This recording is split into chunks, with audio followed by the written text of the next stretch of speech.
السلام عليكم أصدقائي، مرحبا بكم في حلقة جديدة وفي موضوع جديد. هذه الحلقة كما بين في العنوان غندويو على التغيير وكيفاش تبدل من راسك السنة الجديدة. وماشي بالضرورة في السنة الجديدة، تقدر تبدا دابا، تقدر تبدا من هنا سيمانة شهر، كل واحد والوقت اللي كيناسبو والظروف اللي كتناسب. بعض المرات كتكون جالس ما عليك ما بيك حتى كيقول لك راسك خصك تبدل ودير شي حاجة في حياتك، وما تبقاش غا جالس وكتستهلك وتضيع في وقتك. ولكن فاش كتجلس تفكر شنو غدير ولا باش غتبدا، هنا العقل ديالك ديريكتومون كيبقى يصيفط لك ميساجات بلي راك ما كتعرف والو، وبلي خصك شحال من حاجة باش تبدا، وبلي راك ما مساليش وما عندكش الوقت. اللي احسن حاجة ديرها هي تبقى في هذه منطقة الراحة، تبقى شاد التليفون طالع نازل فيه، لانها احسن واريح بالنسبة لك، اللي كتخليك عايش في عالم اخر اللي تيحاول يشبع الرغبات اللامحدودة ديالك.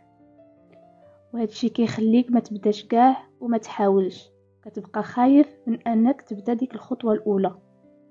داكشي علاش غنعطيكم بعض المراحل اللي اي واحد خاص يدوز منها باش يبدا ديك الخطوة الاولى، يبدا في داكشي اللي باغي يبدل من حياته، ولا داكشي اللي باغي يحقق، ولا داك الهدف اللي باغي يوصل ليه.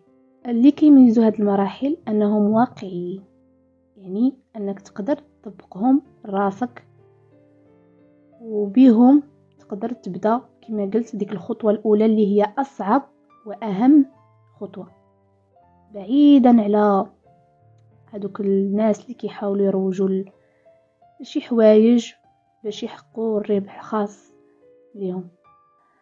المرحلة الاولى بعد ما كتكون عندك ديك الرغبة في التغيير، كتجي مرحلة انك تصالح وتقبل فكرة انك مبتدئ في هذا المجال، وانك بحال داك الدري الصغير اللي يلاه داخل المدرسة، اي انك ما عندك حتى شي فكرة او معرفة بهذا الشيء اللي باغي دير.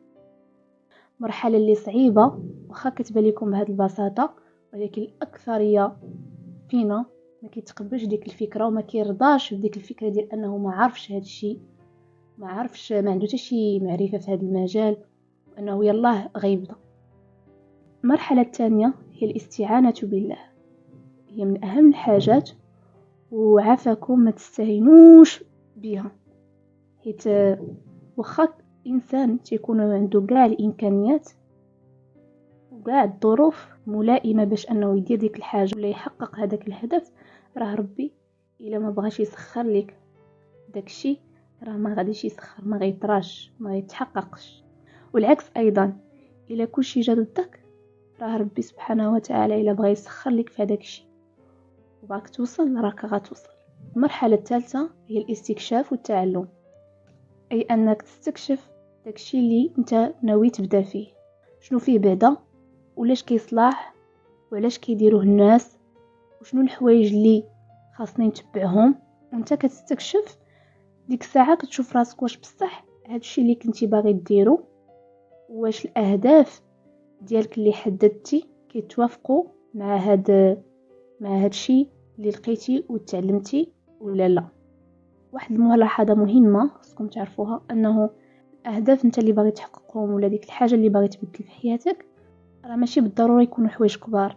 راه لا يعقل تحدد واحد الهدف كبير وتبغي توصل ليه غير هكاك، لا، هذاك الهدف الكبير راه كيتكون بزاف من الاهداف الصغيره، يعني انت كل مره غتحدد هدف صغير اللي غيوصلك لهذاك الهدف الكبير. المرحله الرابعه، فإلا وصلتي لهذه المرحله فراه كتكون بصح باغي تكمل في داكشي اللي اختاريتي، وتحاول تزيد تعلم وتبحث اكثر واكثر، وتقلب على الفرص اللي كاينين في داك المجال ولا في داكشي اللي انت باغي دير، سواء كانت فرص اللي مجانيه او اللي كتخلص عليهم. كل واحد كيمشي على حسب الامكانيات اللي عنده، وانت كتعلم غتلقى راسك بلي بصح جاهل وما عارف والو ويجيك هادشي صعيب، ولكن هادشي خصك تشوفه بواحد النظره ايجابيه، انه بصح انت مبتدئ وأنه خصك بزاف ديال الجهد والخدمة والاستمرارية باش توصل لواحد المستوى اللي طالع. وغنعاود نأكد عليها، الاستمرارية لا غير. تبزز على راسك ديما، نوض تعلم وتخدم وتخصص وقيته، نص ساعة، ساعة، ساعتين، 6 دقائق في النهار لهذا الشيء اللي باغي دير.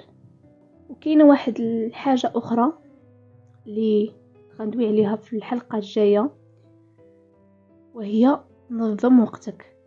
تنظيم الوقت راه كيلعب واحد الدور مهم في داكشي اللي باغيين نديرو في الانتاجيه ديالنا. وهذا الموضوع ان شاء الله غندوي عليه في الحلقه الجايه، اللي انا متاكده انها غتنفعكم وغتعاونكم في اي حاجه باغيين تحققوها. ما تنساوش تكتبوا لي الاراء ديالكم في الكومنت، وإلا عندك شي موضوع بغيتيني ندوي عليه فما تنساش تخلي لي حتى هو التعاليق لتحت. مع السلامه.